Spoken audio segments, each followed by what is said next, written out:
ಹೃದಯ ನಿಲುಗಡೆ cardiac arrest ಯಾವುದೇ ಸೂಚನೆವಿಲ್ಲದೆ ಸಂಭವಿಸಬಹುದು, ಆದರೆ ಕೆಲವರಿಗೆ ಅದರ ಕೆಲವು ಲಕ್ಷಣಗಳು ಮೊದಲಿಗೆ ಕಾಣಿಸಬಹುದು. ಲಕ್ಷಣಗಳು: ಎದೆ ನೋವು ಅಥವಾ ಎದೆಯ ಭಾಗದಲ್ಲಿ ಬಿಗಿತದ ಅನುಭವ, ಉಸಿರಾಟದ ತೊಂದರೆ, ಹೃದಯದ ಬಡಿತ ಅಸಹಜವಾಗಿರುವ ಅನುಭವ. ಇದರ ಜೊತೆಗೆ ತಲೆ ಸುತ್ತು, ತೀವ್ರ ದುರ್ಬಲತೆ ಅಥವಾ ಕಾರಣವಿಲ್ಲದೆ ಮೂರ್ಛೆ ಹೋಗುವುದು ಕೂಡ ಅಪಾಯಕಾರಿ ಸೂಚನೆಯಾಗಿರಬಹುದು.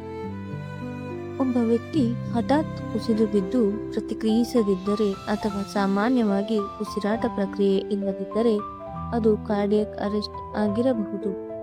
ತಕ್ಷಣ ವೈದ್ಯಕೀಯ ಸಹಾಯಕ್ಕೆ ಕರೆ ಮಾಡಿ. CPR ತಿಳಿದಿದ್ದರೆ ಪ್ರಾರಂಭಿಸಿ. ನಿಮ್ಮ ತ್ವರಿತ ಕ್ರಮ ಒಂದು ಜೀವವನ್ನು ಉಳಿಸಬಹುದು. ಇಂತಹ ಪ್ರಮುಖ ಆರೋಗ್ಯ ಮಾಹಿತಿಗಳನ್ನು ತಪ್ಪಿಸಿಕೊಳ್ಳದಿರಲು ಈಗಲೇ ಬೆಲ್ ಐಕಾನ್ ಒತ್ತಿ. ಆರೋಗ್ಯವಾಗಿರಿ, ಜಾಗರೂಕರಾಗಿರಿ.